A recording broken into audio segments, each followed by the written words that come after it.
My name is Frank Holloway, and I'm 65 years old.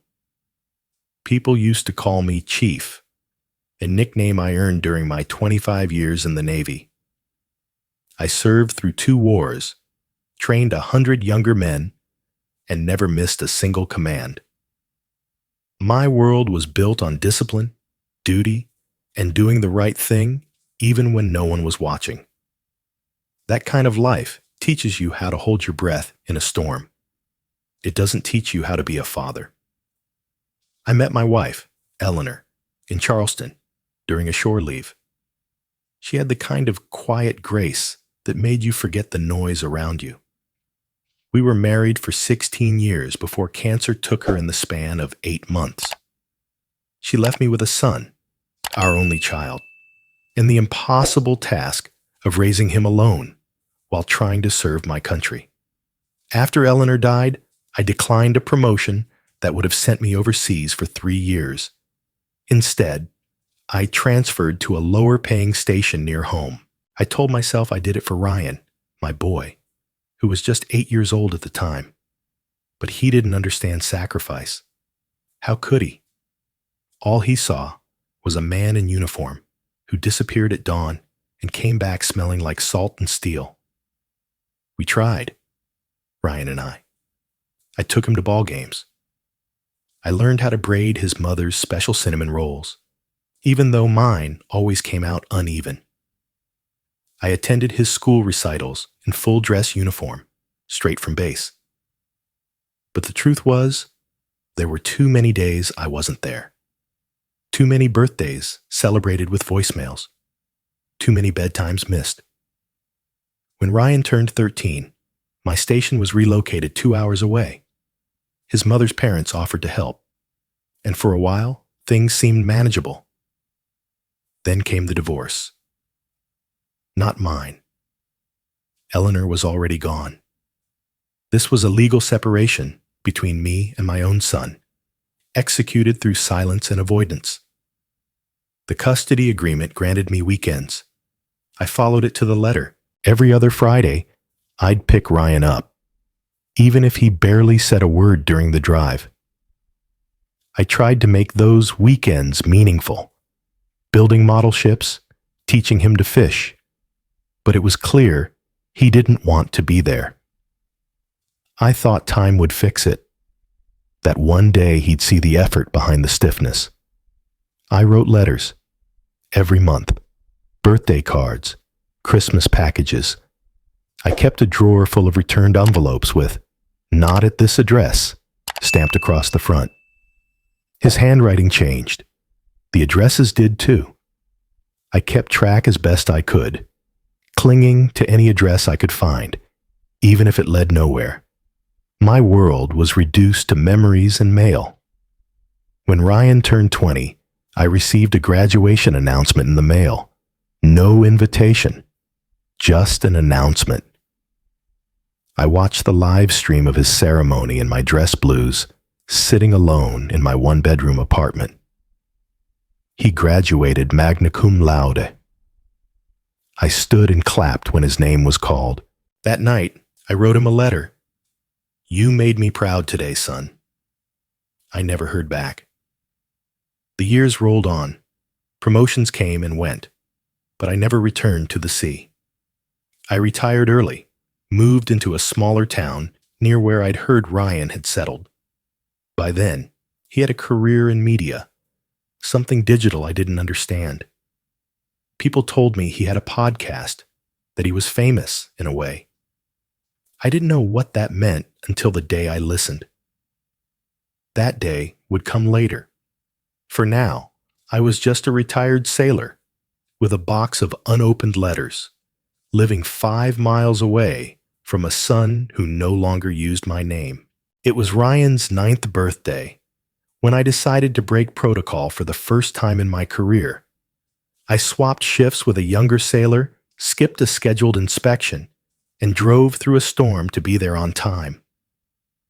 I had spent 3 days picking out the perfect gift, a telescope. He had once mentioned wanting to see the moon like the astronauts. and I had held onto that memory like a lifeline. I arrived at his mother's house 5 minutes early. The rain was coming down hard, soaking through my dress shirt the moment I stepped out of the car. The telescope was in a wrapped box, covered in navy blue paper with silver stars. I held it like it was glass, careful not to let it touch the ground. I knocked and waited. It took almost a full minute before the door opened, just a crack. His mother stood there, arms crossed, expression cold. I smiled and held out the box. "I'm here for Ryan," I said, trying to keep the water out of my voice. She didn't reach for the gift. "He's busy," she said flatly. "Busy? It's his birthday. He's with his friends. We're in the middle of cake. I didn't know you were coming." I paused, confused. I left a message. She didn't answer that. She just looked at the box. "I won't come in. I just want to give this to him. He doesn't want to see you, Frank." My fingers tightened around the gift. I looked past her, into the hallway. I thought I heard laughter, music, the sounds of a party I hadn't been invited to. "Just a minute," I said quietly. "Let me just—" No. The door started to close. I caught it with my foot. Not hard, not aggressive, just enough to hold the gap. "I'm not here to cause a scene. I'm his father." She stared at me, jaw clenched. Then, with a voice that cut through everything, she said, "You're a visitor, Frank. That's all you've ever been." The door shut with a finality I still hear in my sleep. I stood there for a long time, holding the telescope in the rain. Eventually, I set it down gently on the porch and walked back to my car. When I drove off, I saw the package still sitting there in the rearview mirror, unopened, untouched, slowly soaking through. Later that week, I received a voicemail from her. "We donated the gift," she said. "It didn't feel appropriate to keep it." That was the first time I truly understood what it meant to be unwanted. Not just by her, but by the world I had once helped build, the family I had sworn to protect, even after it broke apart.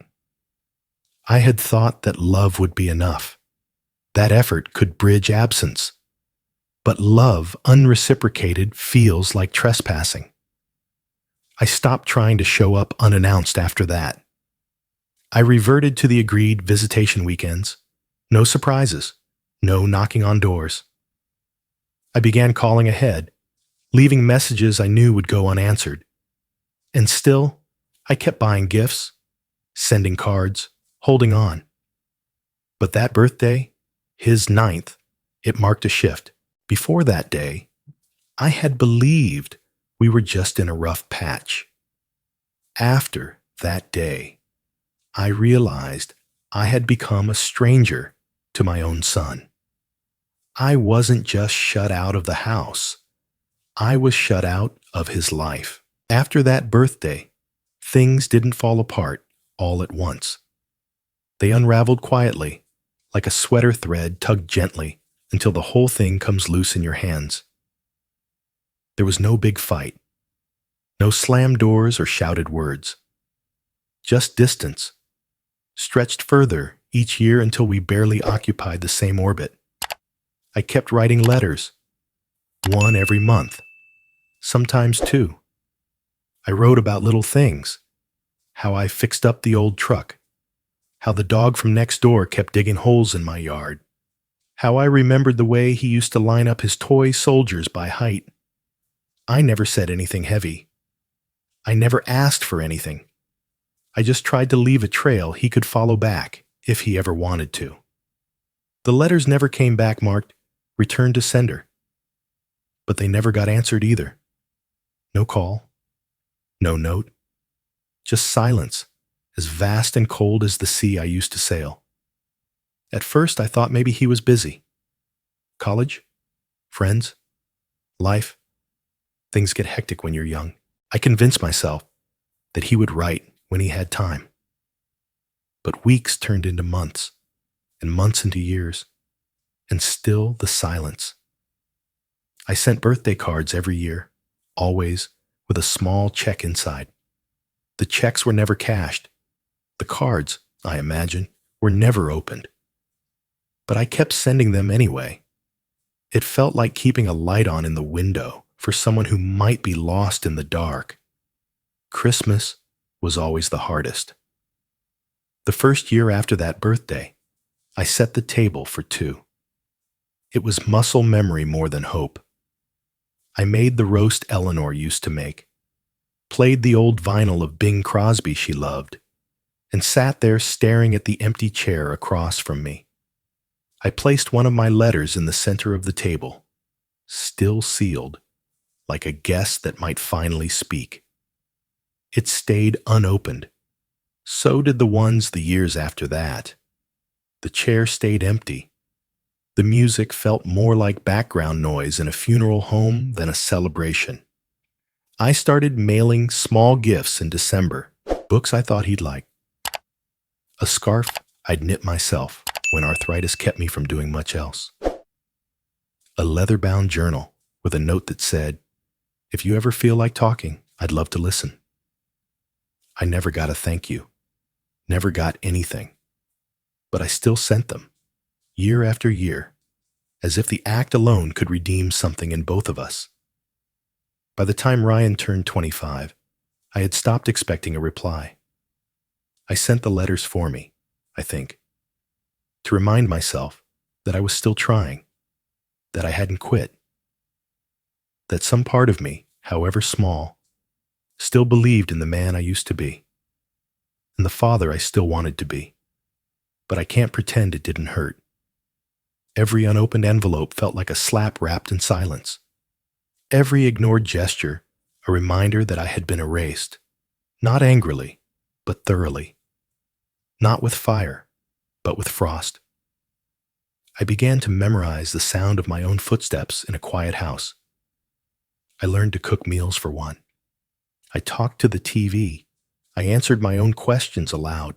At night, I'd sometimes sit on the porch with a glass of bourbon, staring out at the empty street and wondering what Ryan's laugh sounded like now. Was it like mine? Was it like Eleanor's? Did he laugh at all? I told myself I'd be patient, that maybe when he had children, he'd understand.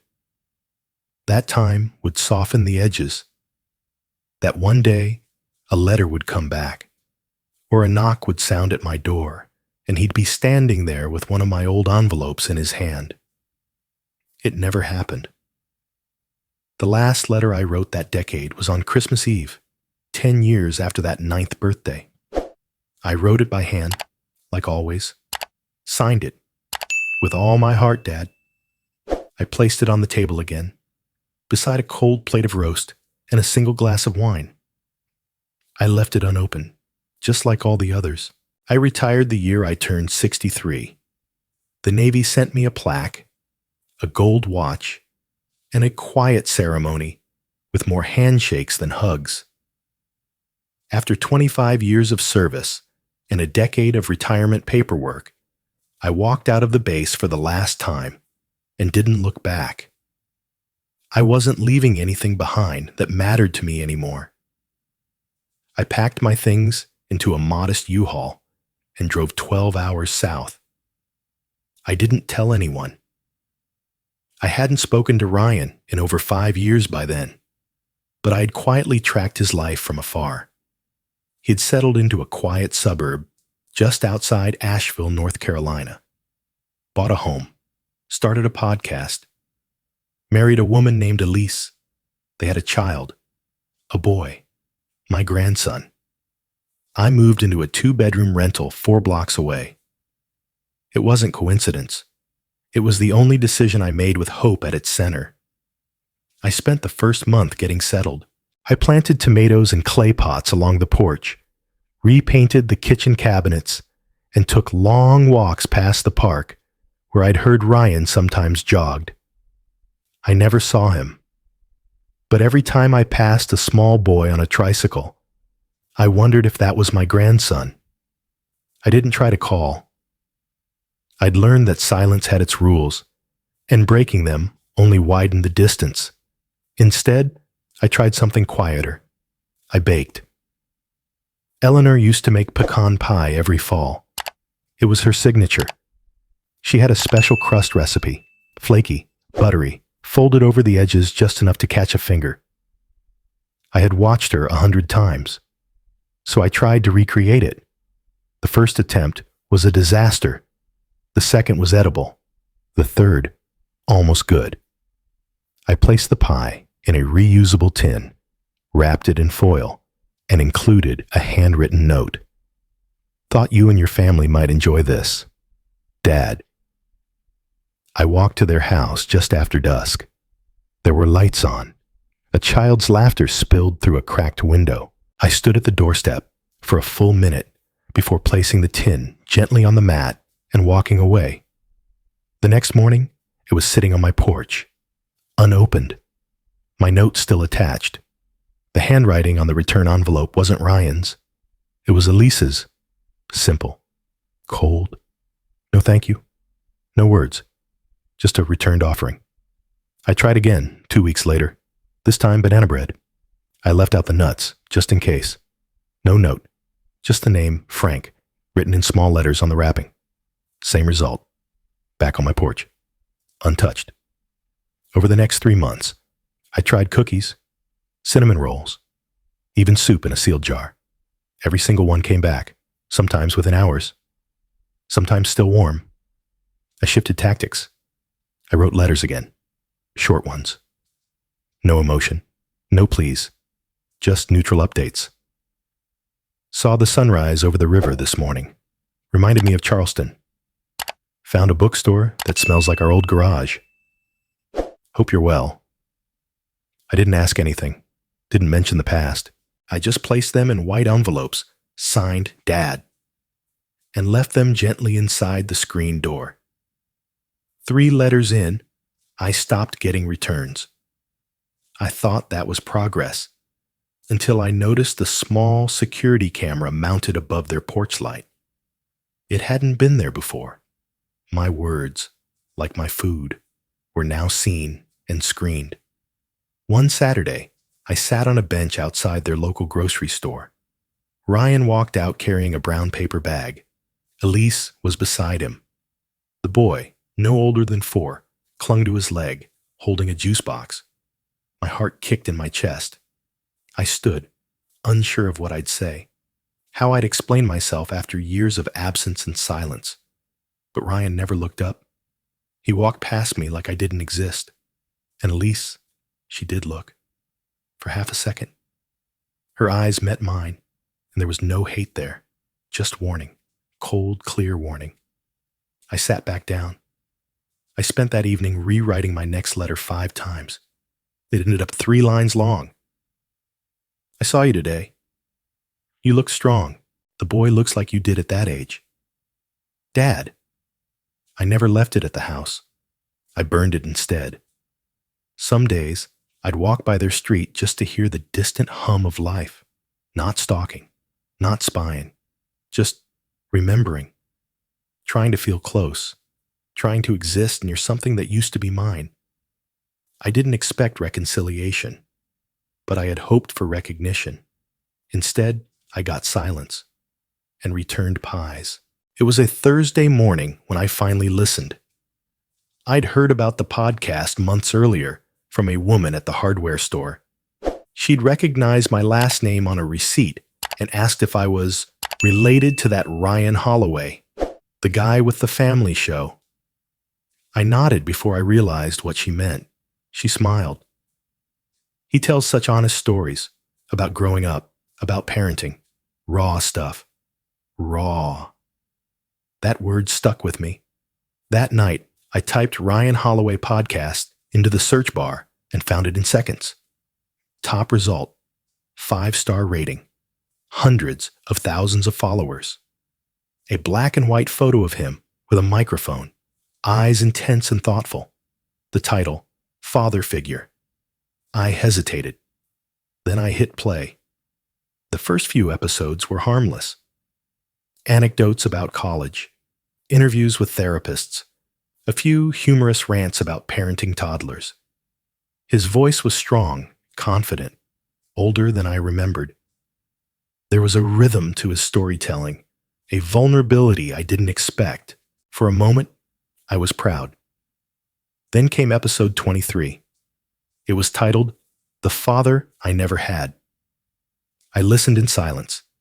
He began slowly. People always ask why I started this podcast. The truth is, I wanted to rewrite the way I grew up. I wanted to be the dad I never had. There was a pause, then a long sigh. I didn't have a father, not really. I had a man who showed up occasionally with awkward gifts and half smiles. He wore a uniform and smelled like regret. He told me stories about ships I wasn't on and battles I didn't understand. But he wasn't there. Not for the scraped knees. Not for the nightmares. Not for the victories. He was a ghost in real time. My hands clenched around the arms of the chair. He wrote letters. So many letters. But letters don't tuck you in. They don't teach you how to shave. They don't show up to your school play. There was a chuckle in his voice, the kind that hides bitterness in charm. And people say, at least he tried. But trying without presence isn't parenting. It's just noise. I paused the recording. My breathing was uneven. My heart thudded like a distant drum. I reached for the remote, then set it down. I stood up, paced, sat back down. My hands trembled. But I pressed play again. He continued, softer now. I think a lot of us grow up waiting for someone to apologize who never will. And eventually, you stop waiting. You build your own family. You become the person you needed.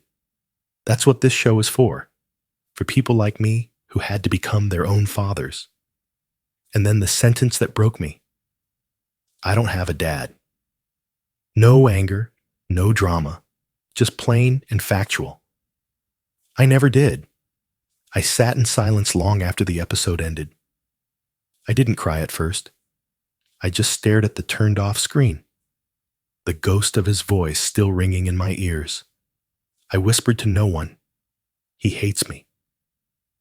Not out of self-pity, but out of dawning realization. All these years, I had held on to the belief that he was just hurt, guarded, that if I kept showing up, he'd soften. That beneath the silence, there was still a sun waiting for me. But now I saw it clearly. He wasn't waiting. He'd replaced me.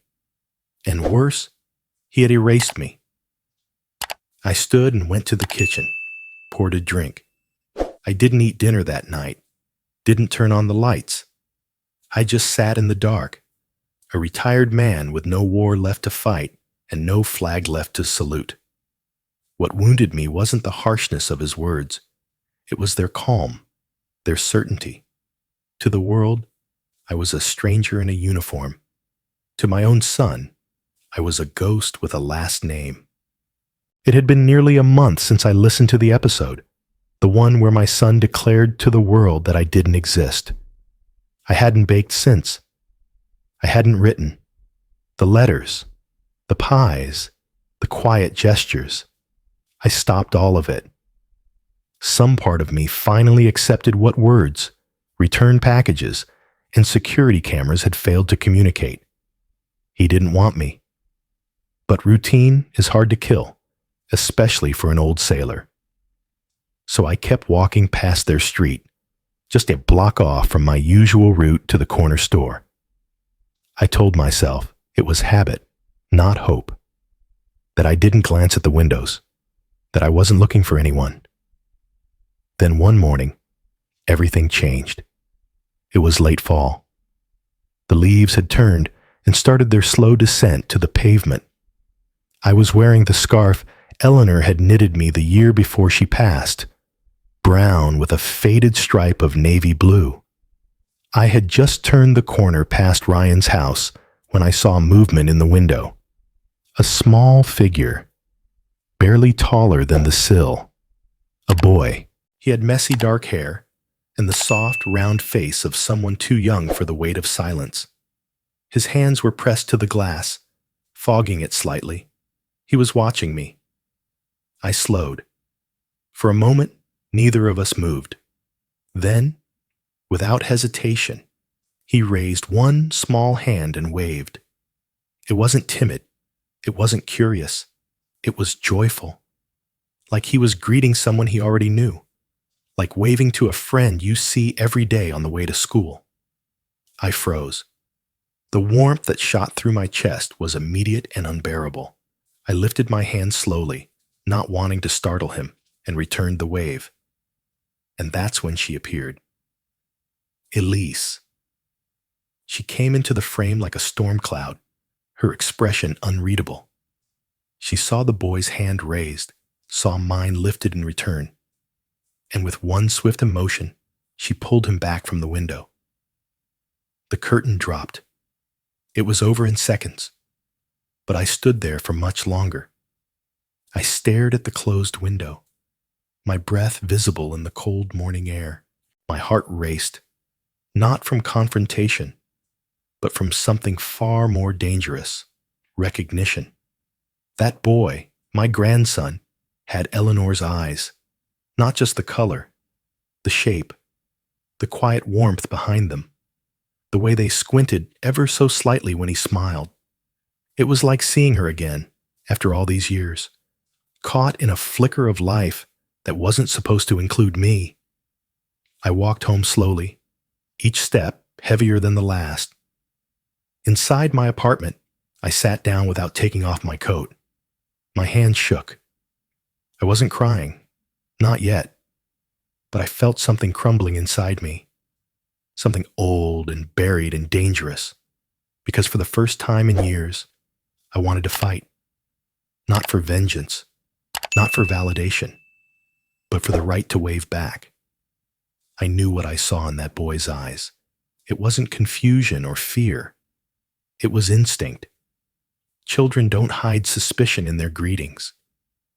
That wave had come from somewhere pure, unspoiled by the bitterness of history or the walls built by grown-ups. He didn't know who I was. And yet, he waved. He saw something in me. Maybe only warmth. Maybe only a neighbor. But it was something. That was more than Ryan had seen in a decade. I stayed awake that night, replaying the moment in my head. The look, the gesture, the interruption, the curtain, and that flicker of her, Eleanor, in his face, in his joy. I had spent so many years chasing shadows. Letters, voicemail, pie tins left on porches.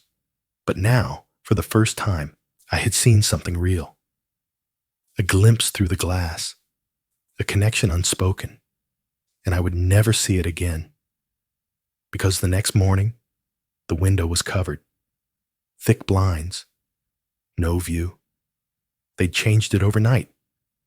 Whatever gap had opened for that brief moment had been sealed, carefully, deliberately. But it was enough.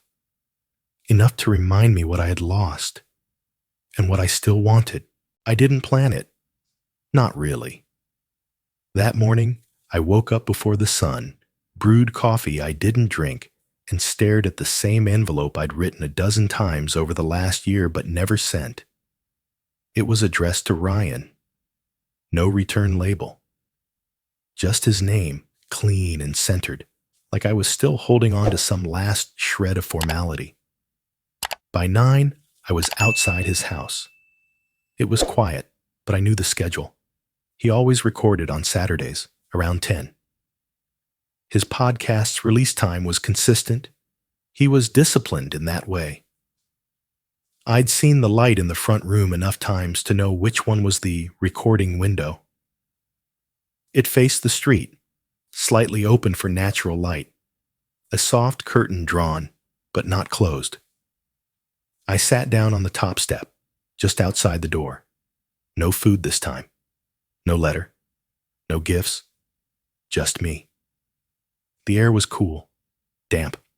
I could hear birds, the faint hum of a neighbor's lawnmower, a child's bike bell in the distance.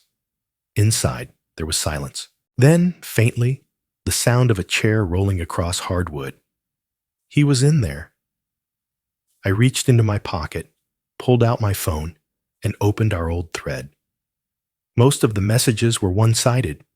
Years of holidays, photos he never responded to, sentences that never came back. I scrolled to the bottom and typed, "I'm sitting outside. I just want to say hello." I hit send and waited. The message was delivered instantly. 3 minutes later, I saw the word seen. I stared at that word like it was a bullet. He had read it. There was no typing bubble, no delay, just nothing. And then I heard it. His voice, through the slightly open window, the sound of his microphone click on, the familiar cadence of his introduction. Calm, measured, like clockwork. "Today, I want to talk about boundaries," he began. Boundaries. The irony was cruel.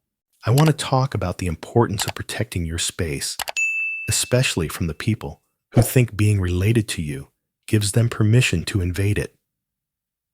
I closed my eyes. He knew I was there. He wasn't just ignoring me. He was responding. Not in private, not to me, but to everyone else. "I've had people in my life who confuse persistence with care," he continued, "who think showing up uninvited again and again makes them noble. But let's be honest, it's not love, it's intrusion, and we're allowed to say no, even to family, especially to family." Each word landed like a nail. I sat there, silent, the concrete cold beneath me. I wasn't crying. Not yet. But I could feel the pressure building in my chest, the sting behind my eyes. "I don't owe access to people who made me feel invisible when I needed them most," he said. I lowered my head, hands clasped between my knees. The door behind me was just inches away. Thin wood, some brass hardware. It might as well have been a vault. "I've learned that blood doesn't guarantee closeness," Ryan said. "That sometimes the healthiest thing you can do is lock the door and let them knock until they get tired." I didn't knock. I stayed there for the full hour, listening. He spoke calmly, directly. It wasn't rage. It was finality, like someone narrating the burial of a memory. When the recording stopped, so did I. I stood up, legs stiff from the cold, and looked at the door one last time. Then I walked away. The rain started just after noon. It came without thunder or warning, soft and steady like a whisper. I hadn't brought a coat. I hadn't planned to stay that long, but I stayed anyway. By then, Ryan had finished his episode. I could tell from the silence inside. But I didn't leave. Something in me refused to move. Maybe it was pride. Maybe it was grief. Maybe it was the memory of Eleanor's last words. "Keep showing up, even when it hurts." So I stayed. Raindrops clung to my hair, soaked through my shirt, ran in quiet rivers down the back of my neck. The concrete steps beneath me darkened, turning slick. I leaned forward, elbows on my knees, head low, not to hide, but because my chest felt heavy, my bones heavier still. And then, for the first time in years, I cried. Not silent tears, not stoic, dignified weeping, but raw, guttural sobs that came from somewhere deep and long neglected. My shoulders shook. My breath hitched. My fingers curled into fists that pressed into my thighs. I didn't try to stop it. I didn't care who saw. I didn't care anymore. And yet, someone did see. Across the street from a second-story apartment, a woman named Carla Simmons happened to glance out her window. She lived alone. Taught piano lessons on weekends. She liked people watching, though she never admitted it. That day, she saw me, an old man, soaked and slumped, unraveling on a doorstep like a man left behind. She reached for her phone, not to mock, not to judge, but because something about the image pulled at her. She hit record. 30 seconds later, inside the house, Ryan was live. He'd decided to do a special segment, an impromptu Q&A with his fans. The theme, emotional honesty. The question that prompted the moment came from a listener named Kim in Oregon. "What's something you've never admitted on the podcast?" she asked. Ryan leaned closer to the mic, thoughtful. He smiled as if preparing to say something meaningful, maybe even redemptive. Instead, he said, "I've never seen my father cry." There was a pause. "I used to think he didn't know how, that he didn't feel things the way the rest of us did. And maybe that's why it was so easy for him to walk away." The chat flooded with comments, empathy, applause, personal stories of distant fathers, a chorus of validation. Ryan's voice softened. "I think the hardest part about having an emotionally absent parent is that you don't know if they ever cared. And if they did, they never let you see it." He chuckled, almost wistfully. Maybe he cried in secret. Maybe he cried for someone else, but not for me. Not once. Outside, on the steps just beyond that very wall, I was still crying. The timing was cruel, almost poetic. The truth was, he had never seen me cry, because I had never let myself, until now. The next morning, Carla uploaded the clip to a local community page. She titled it, "Man in the Rain." It was less than a minute long. No words, just the image of an older man in a wrinkled shirt, shoulders hunched, face in his hands, sitting on the steps of a house that would not let him in.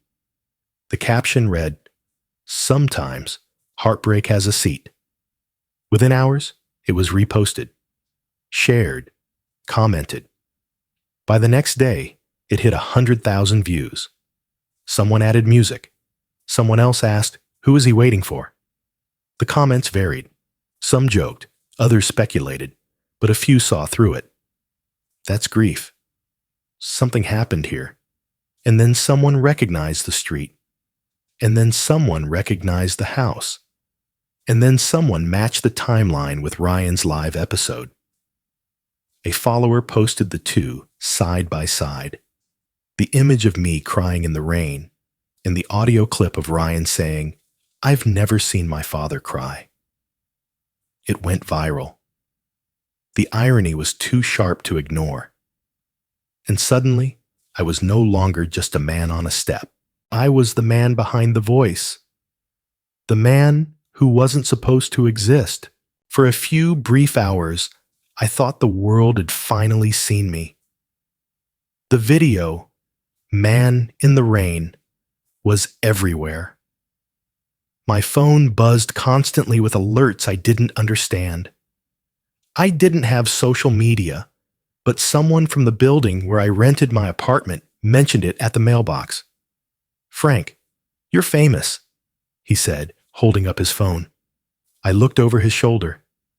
There I was, frozen in grief, a thumbnail for heartbreak. But the captions weren't about me, not really. They were about Ryan. Beautiful, how vulnerable he was on air. One tweet read, referring to his podcast, "Takes real strength for a man to admit he never saw his father cry."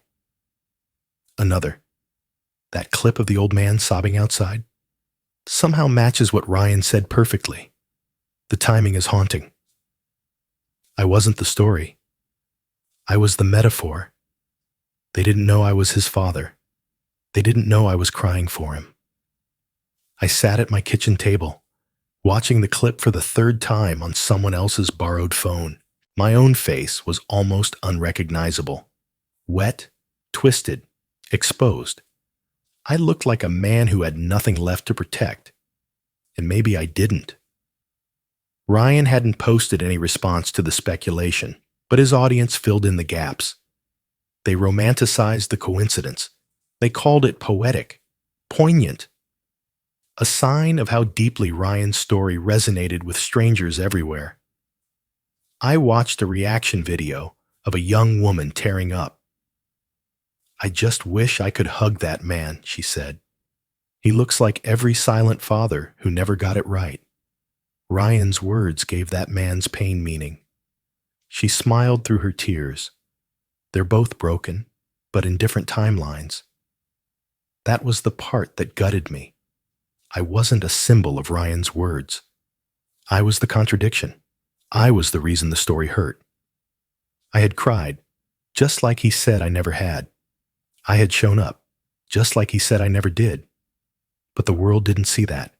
They saw him, not me. The story they wanted was cleaner, simpler. Ryan, the wounded son. Me, the absent myth. My existence complicated the narrative, so they edited me into something else. A universal emblem, a mood, not a man. That night, I sat on the floor of my living room, surrounded by the letters I'd written over the years, some still sealed, some yellowed. I read a few aloud to the silence. "Dear Ryan, you missed your first catch today, but I was proud just watching you run. Dear Ryan, your mother would have loved your graduation speech. Dear Ryan, I heard your voice on the radio. You sounded strong." I read until my voice gave out, until the silence felt heavier than the paper in my hands. I wondered if he saw the clip, if he recognized the steps, the posture, the scarf. Did he know it was me? And if he did it matter? The silence from his end was total. Not a call, not a message, not even a removed post. The episode, the one where he said he'd never seen me cry, remained up, featured, pinned to the top of his profile. The caption, "The episode that changed everything." He was right. It did change everything, just not for him. I started avoiding the grocery store, the coffee shop, anywhere someone might recognize me as the man in the rain. I wasn't ready to explain who I really was. I wasn't ready to watch someone's admiration for Ryan turn into awkward sympathy for me. The world believed in his version of the story, and I was the background character who cried on cue. Even the neighbors spoke in riddles. "Saw that clip again," one said. "Still breaks my heart. You remind me of my father." I smiled politely. Didn't correct her. What was the point? Some silences are easier to survive than others. But this one, this silence gilded in applause and mistaken empathy, this one didn't just isolate me. It erased me. The first email came 3 days later. I ignored it. Then came another. And another. Subject lines like, "Interview request, viral Rain Man story," and "Are you the man from the video?" One even said, "Father of the Year?" with a question mark that stung more than the content itself. They didn't know who I was, yet. But curiosity was spreading faster than truth. The video had crossed 1 million views. Major media outlets were now covering it, tying it loosely to Ryan's viral podcast moment. A story was forming, but no one had the facts. They didn't need them. They had drama, symmetry, a viral soundbite from a son, paired with a heartbreaking image of a man outside in the rain. The internet called it the door that didn't open. And still, I stayed quiet. But not everyone did. A local journalist named Marie Ton from a regional paper had a sharper eye than most. She was the first to ask publicly, "Who is the man? And does Ryan Holloway know him?"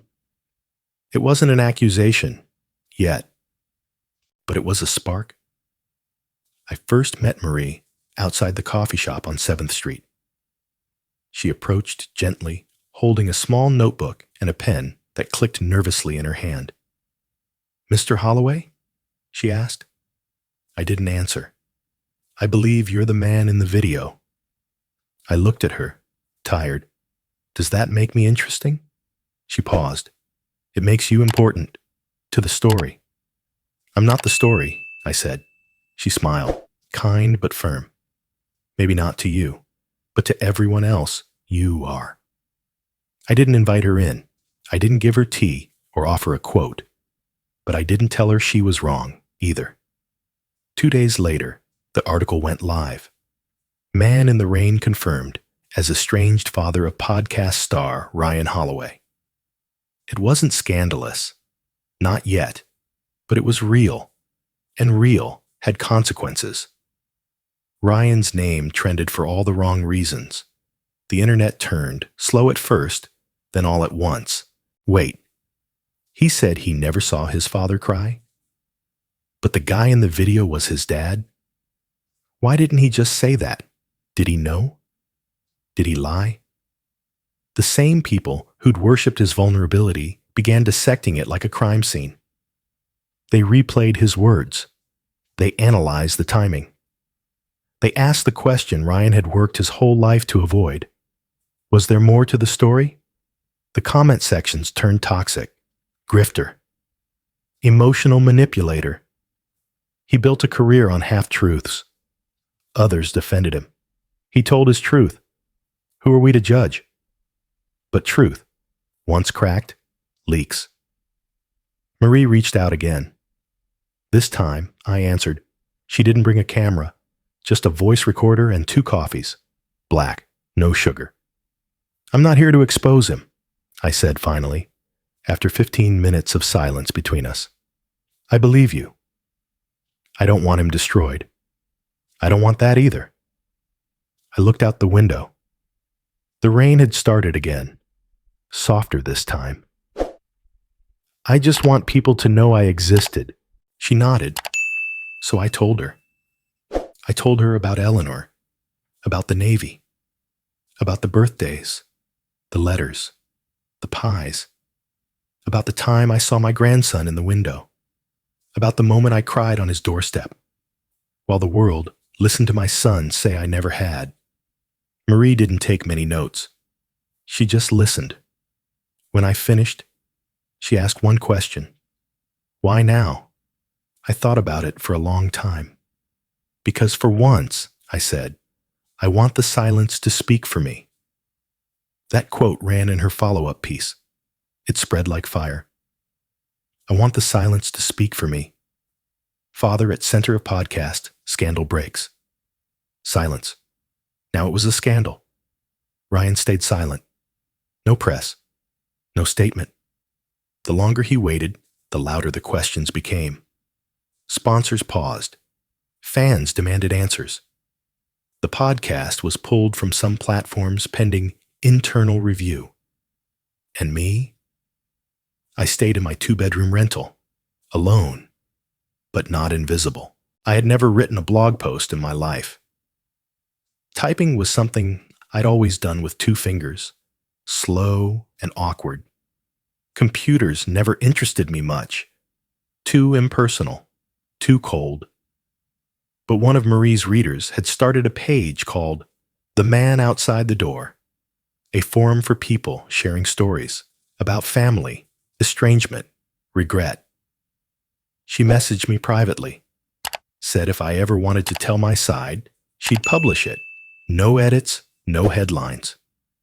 That night, I sat at my old kitchen table, the one with scratches from Eleanor's gardening tools, and opened her email on a borrowed laptop. The cursor blinked at me, patient and expectant. I stared at the blank screen, unsure where to begin.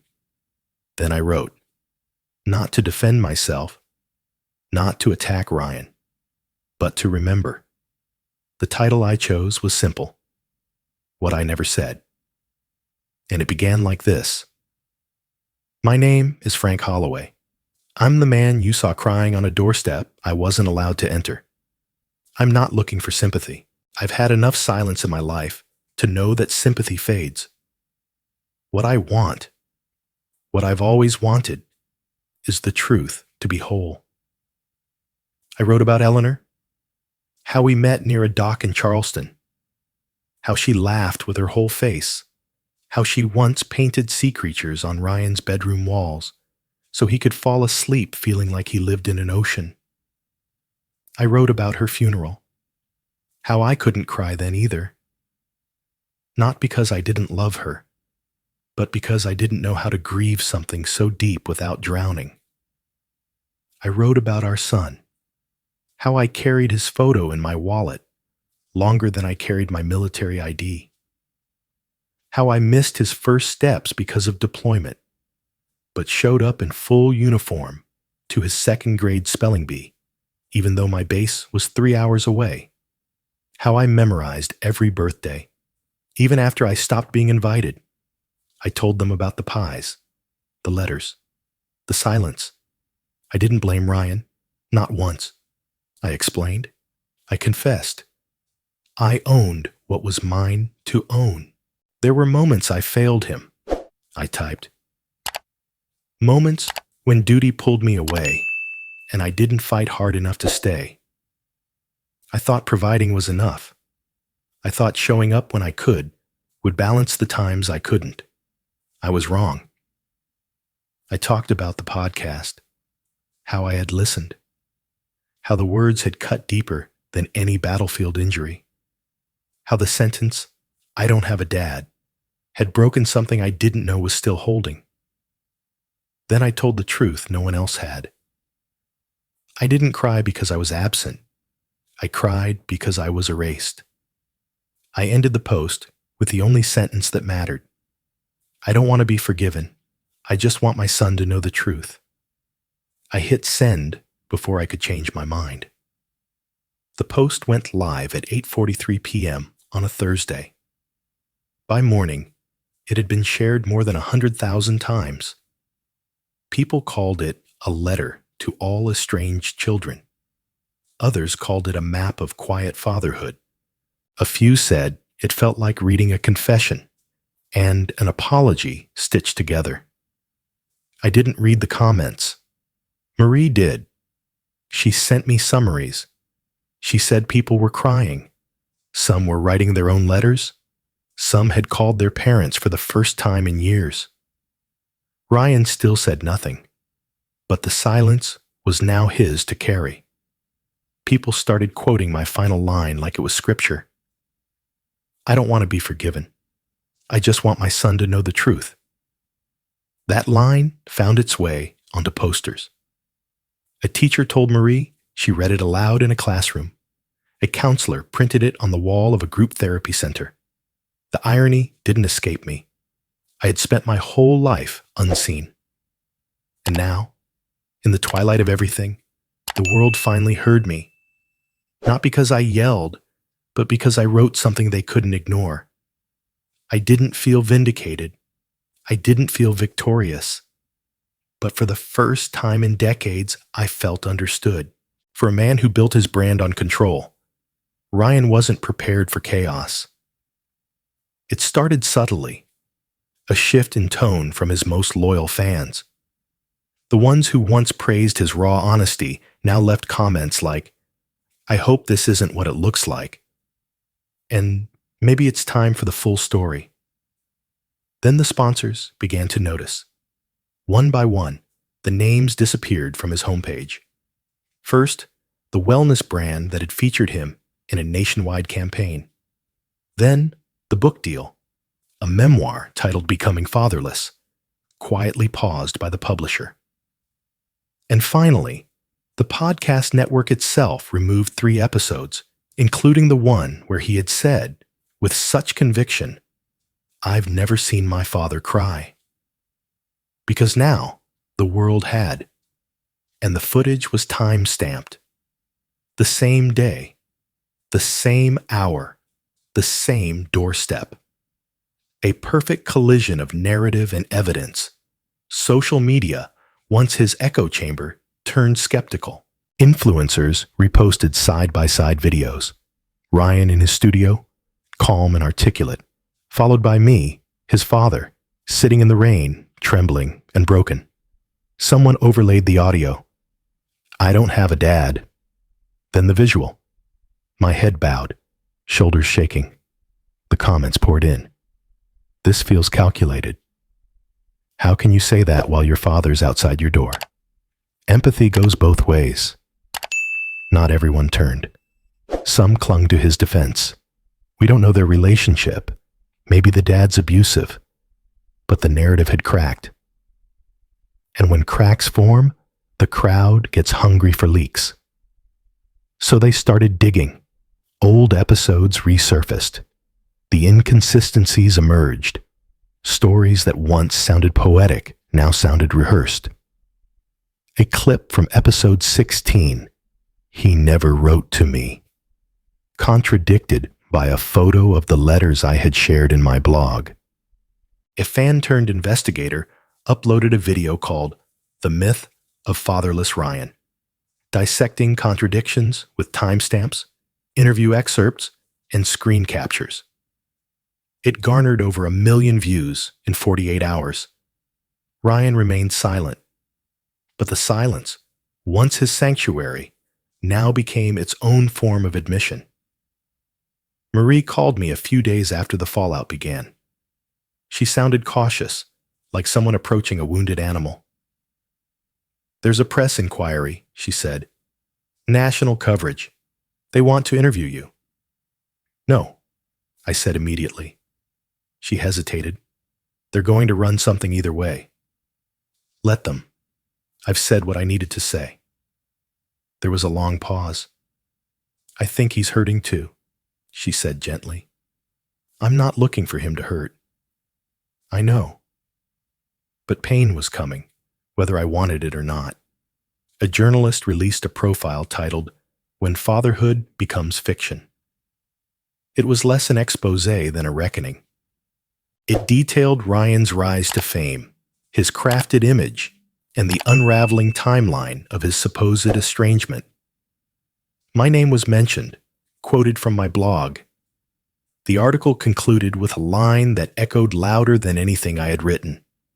"Perhaps the man who never cried is the only one who ever did." After that, the tide fully shifted. People weren't just sympathetic, they were angry.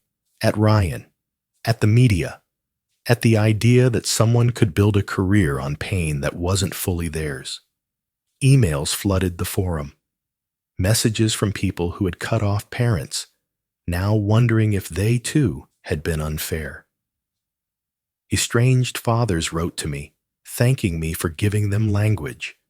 Adult children wrote apologies they never sent. I didn't respond to most of them, but I read every word. The doorbell rang one afternoon. I wasn't expecting anyone. I looked through the peephole, half expecting a stranger with a camera.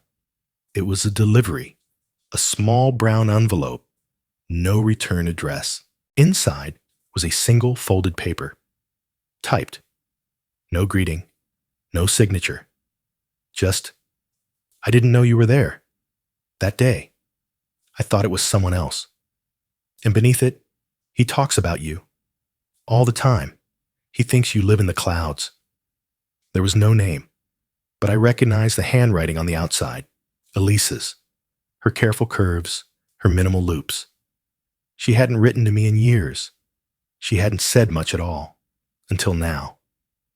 I placed the note beside my blog printout, not as a trophy, not even as proof, but because it was the first unfiltered truth I'd received in a long time. Ryan didn't issue a statement, but his next episode was delayed indefinitely. His social media went dark. And for once, the world stopped asking me for more, because they had seen enough, and so had I. The message came on a Tuesday evening. It wasn't dramatic, no apology, no explanation, just a simple text, sitting quietly at the bottom of a thread, long thought dead. "If you're still around, come by tomorrow for dinner. 6 mois." No punctuation. No dad. I stared at it for 10 minutes before responding. I didn't say yes. I didn't say anything. I just showed up. At 5:57 p.m. the next evening, I stood outside the house I had once baked pies for, left letters at, cried in front of. The steps were dry now, the porch clean, the security camera still there, unmoving. I knocked once, lightly. The door opened after a few seconds. Elise stood there, apron dusted with flour, her eyes steady but unreadable. She gave a nod. Not warm, not cold, just enough. "Come in," she said. I stepped through the doorway I had sat behind for years. The air smelled of roasted chicken and herbs. Eleanor's recipe. My throat caught for a second, but I didn't mention it. Ryan was in the kitchen, back turned, stirring something on the stove. He didn't look up, didn't speak. "Table set," Elise said. We walked in. The dining room was modest, a rectangular table with 4 chairs, a fifth folded and leaning against the wall. For a moment, I wondered if they had planned to bring it out. They didn't. Their son, my grandson, was already seated. He looked up, wide-eyed, spoon in hand. He didn't speak, but he smiled. That same open, unfiltered smile I'd seen once before through glass. I nodded at him. "Hi," I said softly. He looked to Elise, then to Ryan, unsure. Elise sat first, then Ryan, then the boy. I took the last seat, directly across from my son. The food was passed silently. Chicken, mashed potatoes, peas, a bowl of rolls. No one said grace. No one raised a toast. There was no small talk, no old stories. But the air wasn't hostile. It was something stranger, cautious, hollowed, like a room that had just been unsealed after years underground, unsure what might crawl out. The boy asked for butter. Elise passed it. Ryan asked if there was more gravy. She nodded. Still, no one spoke to me. And yet, no one avoided me. I ate slowly, grateful. The food was warm. My hands didn't shake. Halfway through the meal, the boy looked at me and asked, "Do you live far?" I froze. Elise looked up, uncertain. Ryan didn't stop chewing. "Just a few streets away," I said gently. The boy nodded, like that made sense. "You could come again," he said. Ryan set his fork down. Elise reached for the water pitcher. No one corrected the boy. No one said no. The rest of the meal passed in measured silence. But it wasn't cold. Not anymore. It felt like being inside a storm shelter after the sirens had stopped. Still tense. Still quiet. But safe. When dinner ended, Elise began clearing the plates. The boy disappeared into another room. Ryan stood, still silent, and walked toward the kitchen. I lingered, not to intrude, just to remember. And before I reached the door, Ryan finally spoke. "You parked on Sycamore?" I turned. "Yes," he nodded. "Street sweeper comes Thursday mornings, just so you know." It wasn't forgiveness, but it was something. I left with that. I didn't expect the second invitation. The first dinner had ended without ceremony. No goodbye hug, no promises, no door held open. But I'd felt it anyway. A shift, subtle and small, like a door cracked just enough to let in air. 2 days later, I was back. Elise had sent a text. Simple. "Dinner again Friday, 6 soir. No emojis, no name, but enough." This time, I brought a small potted plant. Rosemary. Eleanor always kept one in the kitchen window. Said the scent reminded her of home. I didn't leave a note. Just placed it on the counter and took my seat at the table like I had been doing it for years. Ryan didn't object. The boy, my grandson, sat next to me this time. He didn't flinch, didn't ask questions, just accepted my presence the way children often do, fully and without reservation. Halfway through the meal, he leaned over and tugged gently at my sleeve. "Grandpa?" he whispered. My fork froze. I hadn't heard that word in so long. I wasn't sure it was meant for me. I turned. He looked up, expectant, cheeks still puffed with mashed potatoes. "Can you come again tomorrow?" The room fell silent. Even Elise paused, her glass mid-air. Ryan didn't look up from his plate, but he didn't stop him, didn't correct him, didn't interrupt. I looked at the boy. I opened my mouth to speak and realized my throat had closed. I nodded. And then quietly, I said, "I'd love to." The boy smiled wide, triumphant, as if he'd won something no one else knew was up for grabs. And that was when it happened. The tears came, but not like before, not in pain, not from grief or rejection. They came soft and warm, slipping down my cheeks without resistance. This time, they didn't sting. They didn't embarrass me, because they weren't about loss. They were about being seen, being named, being let in. Ryan stood up to get more water. Elise cleared the salad plates. The boy kept eating, unaware of the magnitude of what he had just given me. A name, a role, a future. That night, I walked home slower than usual, the cold air brushing my face, the scent of rosemary still clinging to my fingers. I didn't need to look back at the house. I didn't need to wait on the porch. I had already been invited in, not just physically, but into something much harder to earn. I wasn't a ghost anymore. I was Grandpa,